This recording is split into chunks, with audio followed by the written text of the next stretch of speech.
우리 모두는 2026년 새해를 기쁨으로 맞이합니다. 무엇보다 우리의 기쁨은 어디 안에서? 하나님 안에서 특별히 예배함으로 2026년 새해를 맞이합니다. 새해 맞는 오늘 우리들에게 하나님께서 베푸시는 축복의 말씀이 있어요. 새해 다시 살아나리라. 할렐루야. 우리 하나님께서 다시 살아나리라 말씀해 주시는 이 음성을 믿음으로 받으시기를 축복합니다. 특별히 오늘 본문 5절 말씀입니다. 자, 5절 말씀 한번 읽어보실까요? 주 여호와께서 이 뼈들에게 이같이 말씀하시기를 내가 생기를 너희에게 들어가게 하리니 너희가 살아나리라. 할렐루야. 너희가 살아나리라. 할렐루야. 너희가 살아나리라. 너희 가정이 살아나리라. 교회가 살아나리라. 이 민족이 살아나리라. 이 국가 살아나리라. 할렐루야. 살아나는 축복이 있기를 간절히 원합니다. 옆 사람에게 다시 한번 인사해 보셔요. 살아나리라. 다시 살아나리라. 우리 다시 살아납시다.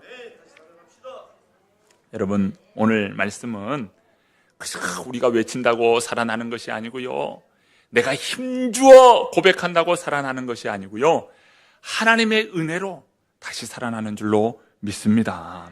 하나님의 은혜가 부어질 때 살아나는 거예요. 오늘 본문에 보니까 이 에스겔이 눈이 열려서 주의 환상을 보는 겁니다. 도대체 어떤 환상입니까? 오늘 본문 1절 말씀입니다. 자, 1절 말씀 함께 읽어봅니다. 여호와께서 권능으로 내게 임재하시고 그의 영으로 나를 데리고 가서 골짜기 가운데 두셨는데 거기 뼈가 가득하더라. 하나님께서 권능으로 그 에스겔에게 임재하셔서요, 그 에스겔을 이 환상 가운데, 그를 골짜기 가운데로 인도하시는 거예요. 그의 몸은 여기 있는 겁니다. 주의 권능이 임하여서 그의 몸은 여기 있는데 환상이 열리는 거예요. 환상 가운데 하나님께서 그 에스겔을 데리시고 한 골짜기로 인도하시는 거예요. 그런데 그 골짜기에 무엇이 보입니까? 무엇이 가득합니까? 오늘 본문 2절 말씀입니다. 읽어봅니다. 나를 그 뼈 사방으로 지나가게 하기로 본즉 그 골짜기 지면에 뼈가 심이 많고 아주 말랐더라. 골짜기 가운데 지금 하나님께서 인도하시는데 그 골짜기에 보니까 뼈들이 가득한 거예요. 뼈들이. 야, 이런 흉측한 것이 다 있나요? 여러분, 얼마나 무서워요. 해골 그 뼈들 있잖아요. 사람의 그 뼈들이 그 골짜기에 막 가득한 거예요.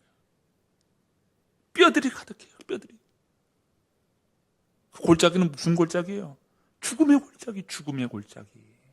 뼈들이 가득한 그 죽음의 골짜기로 인도하는데 그 뼈들이 어때요? 아주 말라 있어요. 아주 바짝 마른 뼈들이요, 막 골짜기에 가득 차 있는 겁니다. 그런데 이 뼈는 무엇을 말씀하는 걸까요? 이 뼈가 무엇입니까? 본문 11절에 말씀해 주고 있어요. 자, 11절 말씀 우리 한번 읽어봅니다. 읽습니다. 또 내게 이르시되 인자야, 이 뼈들은 이스라엘 온 족속이라. 그들이 이르기를 우리의 뼈들이 말랐고 우리 소망이 없어졌으니 우리는 다 멸절되었도다 하니라. 심이 마른 뼈는 온 이스라엘이라 했어요. 온 이스라엘. 이 온 이스라엘은요, 남유다와 북이스라엘을 이야기하는 겁니다. 그럴 때 온 이스라엘을 이야기하는 거예요. 북이스라엘도 남유다도 그 상태가 어떤 상태예요? 심이 마른 뼈 상태라는 거예요.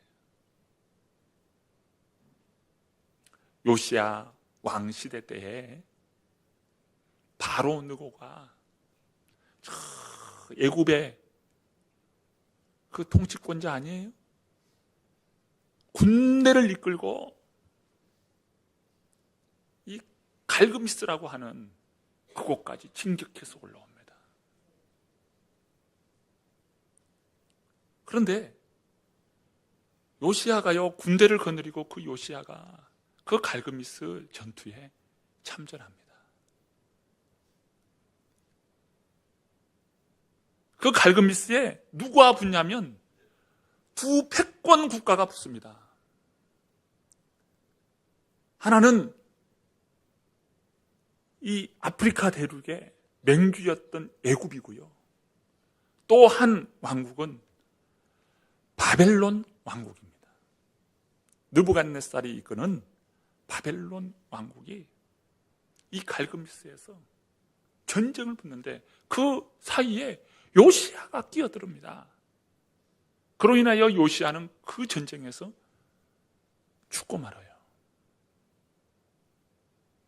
그리고 애굽과 바벨론이 그 결전을 하는데 바벨론이 승리를 하고 애굽의 군대는 패하게 됩니다. 그로 인하여서 그 지역은 누구의 세상이 되냐면 바벨론의 세상이 되고 맙니다. 특별히 요시야 왕이 그 전쟁에서 죽음으로 인하여서 이 바벨론 왕이요, 이 느부갓네살 왕이 이 남유다를 이렇게 최고의 통치권자를 바꿔버려요. 자기 임의로 바꿔버립니다. 여호아스가 왕위에 세워졌는데 여호아스를 3달 만에 그를 갈아치우고 요야김으로 바꿉니다. 그러는 중에 이 BC 605년인데요. 이 605년에 많은 사람들을 포로로 잡아갑니다. 그런데 그 포로로 잡아가는 것은 한 번이 아니에요. 이 요야김이라고 하는 왕을 이 바벨론 왕이 세웠는데 이 바벨론 왕이 누구에게 빌붙냐면 애굽의 그 바로를 찾습니다. 그 애굽의 바로와 이렇게 정치적으로 이렇게 연합을 해요. 그래서 바벨론을 대적하고자 한 거예요. 그래서 바벨론이 또 다시 남유다를 쳐들어옵니다. 그로 인하여서 남유다는 더더욱 어려워지게 되고 그 일로 말미암아 요야김은 폐위를 당하고 맙니다. 그러면서 또다시 포로로 잡아갑니다. 그때 포로로 잡아갈 때 에스겔을 비롯해서 다니엘의 세 친구들이 또 그때 잡혀가게 되는 거예요. 그리고 에스겔, 다니엘 이러한 이 남유다의 아주 지혜로운 그런 자들은 이 바벨론에 끌려가게 된 거예요. 그러면서 그 바벨론에서 그들은 하나님을 향하여 예배하고 기도했습니다. 특별히 에스겔은 제사장 가문에서 제사장으로 자란 그런 사람입니다. 그런데 그로부터 약 10년 정도 흘렀을까요? 정확하게 하면 11년입니다. BC 586년에 느부갓네살 왕이 남유다를 다시 한번 침공합니다. 그때가 시드기야 9년에 침공하여서 시드기야 11년째는 남유다가 완전히 망하고 맙니다. 그 소식을 먼 이국 땅인 바벨론에 있을 때에 에스겔이 바로 그 소식을 듣게 됩니다. 그 소식을 듣노라니 여러분 그 심정이 어떠하겠어요? 그 이국의 땅 바벨론에서 나의 고향, 나의 조국이 그렇게 패망하고 말았다는 소식을 들었을 때 어떠했을까요? 그 소식이 들릴 때쯤 하나님께서 에스겔을 부르시고 권능으로 임재하셔서 그에게 보여주시는 것은 그 뼈가 가득한 골짜기로 이끄시고 이 마른 뼈는 온 이스라엘의 백성이라, 이스라엘의 형편이라고 가르쳐주고 계시는 거예요. 심히 그렇습니다. 지금 온 이스라엘은 마른 뼈요, 마른 뼈. 여러분, 오늘 우리도 그렇습니다. 새해가 되었지만 우리의 상태가 마른 뼈처럼 말라 있어요. 하나님 앞에 예배는 드리지만 예배에 감격이 없어요. 말씀은 듣지만 말씀에 그렇게 깨달음이 없고요. 기도해도 공허하고 찬양을 드려도 감동이 없어요. 하나님을 믿는다 하지만 그 마음에 평안이 없어요. 교회 일에 참여하지만 감사, 감격, 기쁨이 없습니다. 찬송을 불러요. 그런데 하나님 앞에 영광을 돌리지 못하고 말씀은 듣지만 여전히 변화 없는 오늘 우리들의 모습이라면 지금 마른 뼈와 같지 않겠습니까? 영적으로 보면 마른 뼈와 같이.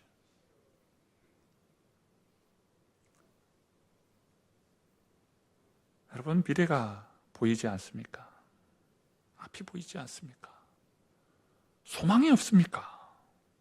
경제가 그렇고, 가정이 그렇고, 건강이 그렇고, 사업이 그렇고, 신앙이 그렇고, 인간관계가 그렇고, 내 마음의 상태가 그렇고, 내 마음의 그 열정도 다 소진하였어. 도무지 소망이 없습니까? 우리 하나님께서는 이런 절망적인 상황, 소망 없는 해골과 같은 바로 깊은 수렁에 빠져 있는 오늘 우리들의 모습을 보면서 마른 뼈다. 마른 뼈는.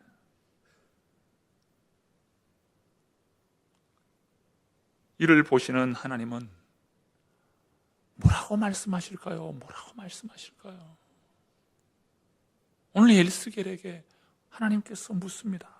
인자야, 이 뼈들이 능히 살 수 있겠느냐? 이 뼈들이 능히 살 수 있겠느냐? 하나님께서 제게 말씀하시고 하나님께서 우리 성도님들에게 묻습니다. 이 뼈가 살 수 있겠느냐? 이 뼈가 살 수 있겠느냐? 말씀하셔요. 오늘 본문 3절입니다. 자, 3절 말씀 보셔요. 그가 내게 이르시되 인자야, 이 뼈들이 능히 살 수 있겠느냐? 에스겔에게 질문하시는 겁니다. 이미 해골같이 되어버린 절망적인 상태에 묻는 것이에요. 여러분은 뭐라고 대답하시겠습니까? 해골인데요, 마른 뼈인데요. 그런데 하나님이 해골이지, 마른 뼈지. 그런데 그 말씀에는 그럼에도 불구하고 나는 포기하지 않는다. 저는 오늘 본문 말씀을 통해서 우리 하나님의 심정은 그럼에도 불구하고 나는 포기하지 않는다.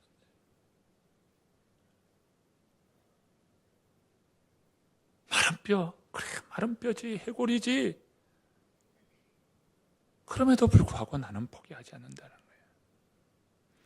사람들은 그것을 몰라도, 이스라엘 백성들은 모를지라도 나는 절대 포기하지 않는다. 그때 에스겔이 무엇이라고 대답합니까? 3절 말씀에 말씀하죠. 내가 대답하되 주 여호와여, 주께서 하시나이다. 주 여호와여, 주께서 하시나이다. 여러분, 이것이 바로 에스겔의 믿음 아니겠습니까? 에스겔이 지금 하나님 앞에 대답하는 것은 살아날 수 있습니다, 이런 말도 아니에요. 또 에스겔의 말, 살아날 수 없습니다, 이런 말도 아니에요.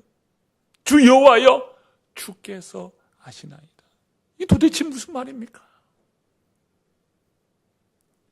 사람들은 불가능하다고 해요. 누가 보더라도 불가능하죠. 할 수 없어요. 할 수 없어요.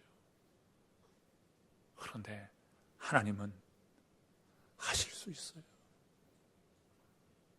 하나님이 버리시기로 마음먹으시면 이것은 버리고 없어지는 거지만, 하나님이 하시겠다 하시면 하나님 이 뼈들로도 하나님은 하실 수 있는 분이십니다.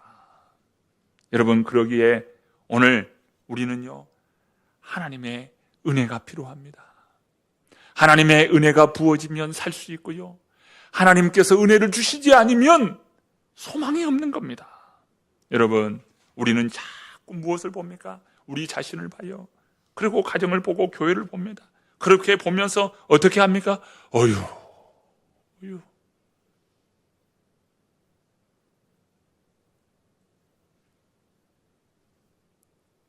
그런데 우리의 눈을 들어서 우리 자신을 보고, 우리의 가정을 보고, 그저 교회 형편을 보고, 우리의 상태를 보고, 여러분, 그것을 보기 전에 하나님을 보아야 할 줄로 믿습니다.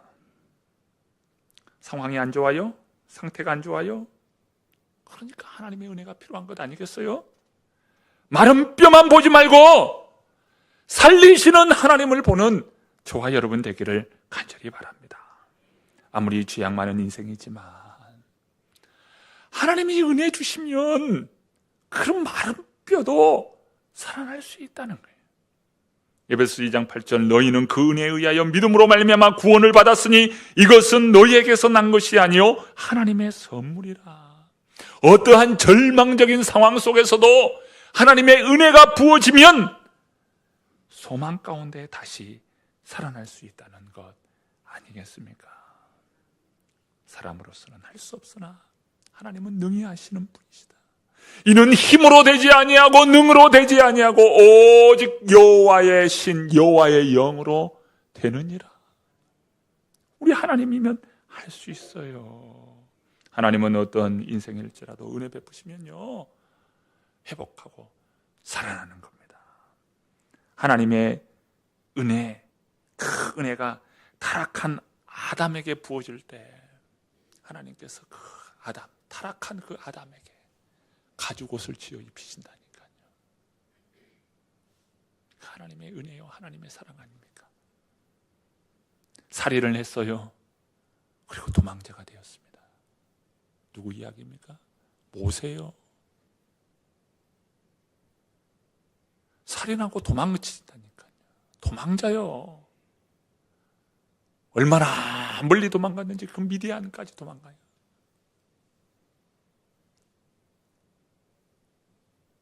그런 모세를 찾아가서 민족의 지도자로 세워주시는 것 아니겠습니까?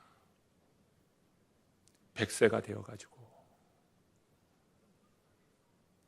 모든 것이 다 끊어졌는데 그때 하나님께서 은혜 주셔서 아브라함을 세우지 않습니까? 야곱은요, 사기꾼이요,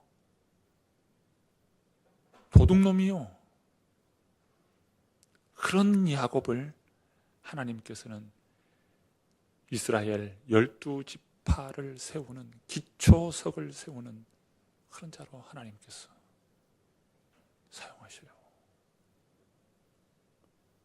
요셉은 우리가 잘 아는 대로 노예로 팔렸잖아요. 그런 노예를 하나님께서는 야곱의 총리로 세우시고 한 가정과 가문을 일으키는 그런 자로 세워서 하나님의 위대한 구원의 일을 이루어가지 않습니까? 다윗은 어때요? 다윗, 여러분, 다윗은 범죄하여서요 하나님이 그를 버리기로 하면 그럼 버릴 수밖에 없는, 버림받을 수밖에 없는 그런 사람이잖아요. 그런데 다윗을 위대한 지도자로 하나님께서 세우시고 그에게 영원한 왕위를 약속해 주지 않습니까? 회방자요 핍박자요 박해자였던 바울을 위대한 사도로 세우셔요. 그래서 바울은 이런 고백을 하죠. 나의 나 된 것은 하나님의 은혜로 된 것이라. 하나님의 은혜를 받으니까 어떤 경우에도 자족할 수 있고 능력 주시는 자 안에서 내가 모든 것을 할 수 있느니라. 우리에게 필요한 것이 무엇입니까? 하나님의 은혜예요. 하나님의 은혜예요.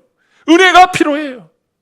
오늘 본문 12절 말씀 보실까요? 우리 12절 말씀 한번 읽어봅니다. 그러므로 너는 태어나여 그들에게 이르기를 주 여호와께서 이같이 말씀하시기를 내 백성들아 내가 너희 무덤을 열고 너희로 거기에서 나오게 하고 이스라엘 땅으로 들어가게 하리라.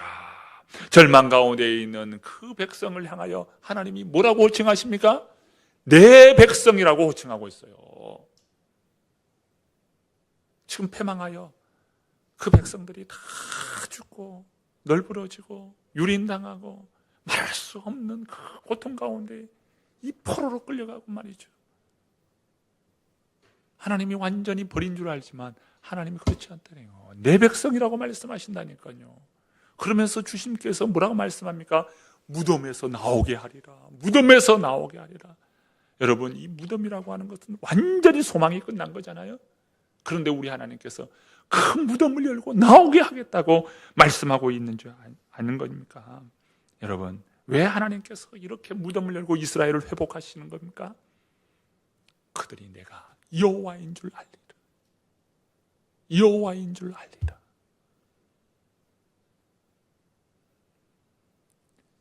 이스라엘 백성들이 그렇게 절망적인 상황이에요. 여러분, 오늘 우리들이 절망적인 상황이에요?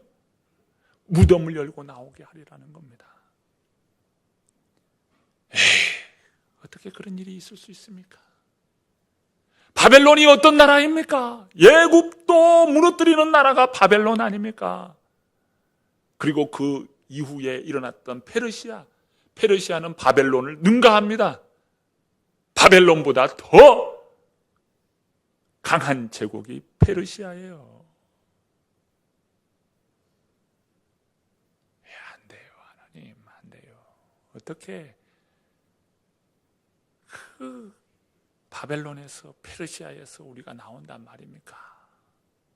어떻게 무덤에서, 어떻게 그 무덤을 열고 다시 살아날 수 있겠어요? 하나님, 안 되는 것이죠.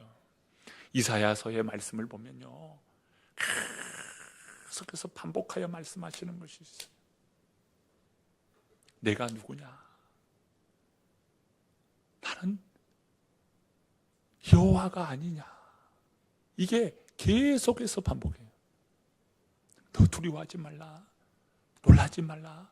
나는 너의 하나님이 됨이니라. 나는 처음이요 마지막이니 나 외에 다른 신이 없느니라. 하나님이 자꾸 자신을 계시하셔요. 자신을 드러내셔요. 왜 자꾸 이렇게 말씀하시는가? 안 돼요, 안 돼요. 그것도 이런 상황에서 어떻게 돼요? 그런데 하나님은 아니라는 거예요. 내가 누구냐? 내가 누구냐? 여러분, 사람은 불가능해도요, 하나님은 하실 수 있는 분이셔요. 성경은 우리에게 말씀하셔요. 하나님께서 살려주시는 은혜, 그 은혜가 있다 이거예요. 그러면 그 은혜를 어떻게 구체적으로 그 은혜의 삶을 살아낼 수 있을까? 그 은혜를 받을 수 있을까?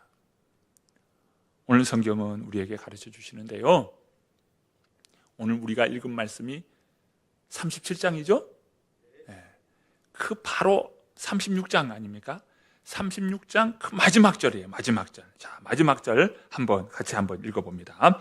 주 여호와께서 이같이 말씀하셨느니라. 못 찾으셨어요? 36장 37절. 우리가 37장을 읽었잖아요. 그 37절 말씀. 자, 37절 말씀 같이 한번 읽어봅니다. 주 여호와께서 이같이 말씀하셨느니라. 그래도 이스라엘 족속이 이같이 자기들에게 이루어 주기를 내가 구하여야 할지라. 여기까지 봅니다. 이 모든 일들을 이루어 주시는데 뭐 하라는 거예요? 내게 구하여야 할지니라. 하나님이 하셔요. 하나님이 능력의 하나님이시고 권능의 하나님이셔요. 그런데요, 그 하나님께서 하실 때 오늘 우리들에게 뭐 하라는 거예요? 너는 구하여야 할지니라. 내게 구하여야 할지니라. 하나님이 살려주시는 은혜, 그 은혜를 베풀어 주실 때 우리가 해야 할 일은 뭐예요? 너는 구하여야 할지니라. 기도하라는 거예요. 여러분 2026년을 살아갈 때 하나님의 은혜를 구하여야 합니다. 하나님의 은혜를 구하는 자에게 살려주시는 은혜를 베풀어 주셔요. 여러분 마른 뼈와 같습니까? 아브라함이 그랬고요. 요셉이 그렇고 이삭이 그렇고 야곱이 그렇고,